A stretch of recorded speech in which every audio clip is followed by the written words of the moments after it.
ಅಂದ್ರೆ ಅದನ್ನ ಯಾವ ಕಾರಣಕ್ಕೂ ಒಪ್ಪೋದಿಲ್ಲ ಅಂತೇಳಿ ರಮೇಶ್ ಜಾರಕಿಹೊಳಿ ಹೇಳಿದ್ರು. ಹೌದು, ನಾವು ಒಪ್ಪೋದಿಲ್ಲ ಅನ್ನೋದಕ್ಕೆ ನಮ್ಮ ಹೊರಗೆ ಹಾಕ್ಯಾರ.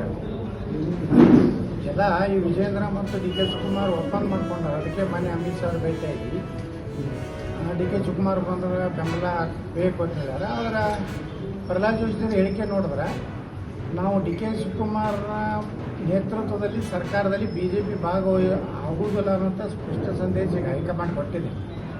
ಆದರೂ ವಿಜೇಂದ್ರ ಹಠಕ್ಕೆ ಬಿದ್ದು ಏನಾದರೂ ಮಾಡಿ ಡಿ ಕೆ ಶಿವಕುಮಾರ್ ಮುಖ್ಯಮಂತ್ರಿ, ವಿಜೇಂದ್ರ ಉಪಮುಖ್ಯಮಂತ್ರಿ, ಕರ್ನಾಟಕವನ್ನು ಸಂಪೂರ್ಣವಾಗಿ ತಿಂದು ಹಾಕಿಬಿಡ್ತಾರೆ.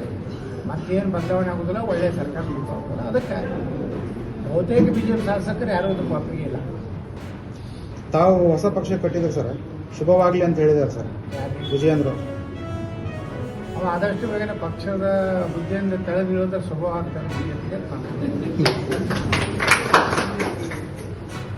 ಸರ್. ರಾಜಕಾರಣದಲ್ಲಿ ಸರ್ ತಮ್ಮ ತಿಳಿದಂಗೆ ಮುಂದೆ ಈ ಕ್ರಾಂತಿ ಅಂದ್ರೆ ಸರ್ ನವೆಂಬರ್ ಮುಗಿಯುತ್ತಾ ಬಂತು. ಈ ಕ್ರಾಂತಿ ಆಗುತ್ತೋ ಅದು ಕ್ರಾಂತಿ ಮಾತಲ್ಲೇ ಉಳಿದಿತ್ತು ನೋಡ್ರಿ. ಈಗ ಕ್ರಾಂತಿ ಅಂದವ್ರು ಅವರು ಕಾಂಗ್ರೆಸ್ನವ್ರೆ, BJP ಏನಂದಿಲ್ಲ, ಯಾರು ಅಂದಿಲ್ಲ. ಅವರೊಳ್ಳೆ ರಾಜಣ್ಣ ಅವರು ಬೆಳೆದ ಮೇಲೆ ಹೇಳ್ತಿದ್ರು ಕರ್ನಾಟಕದಲ್ಲಿ ನವೆಂಬರ್ ಕ್ರಾಂತಿ ಆಗ್ತದೆ. ಈಗ ನಡೆದೈತಲ್ಲ, ಕ್ರಾಂತಿನೇ ನಡೆದೈತೆ. ಈಗ ಸಿದ್ದರಾಮಯ್ಯನವರು, ನಮ್ಮ ಡಿ ಕೆ ಶಿವಕುಮಾರ್ ಎಲ್ಲ ಇದು ನಡೆದಿದ್ದು ಒಂದು ರೀತಿ ಕ್ರಾಂತಿ ಅಲ್ಲ. ಇದು ಅವ್ರ ಪಕ್ಷದಲ್ಲಿ ದಂಗೆ ಎದ್ದಿದೆ. ಕ್ರಾಂತಿ ಅಂದ್ರೇನು? ಸಮಾಜದಲ್ಲಿ ಬಸವಣ್ಣವ್ರು ಮಾಡಿದ್ರು ಅದು ಕ್ರಾಂತಿ. ಡಿ ಕೆ ಶಿವಕುಮಾರ್ ಮಾಡಿದ್ರು ಕ್ರಾಂತಿ ಅಲ್ಲ, ಅದು ವಾಂತಿ.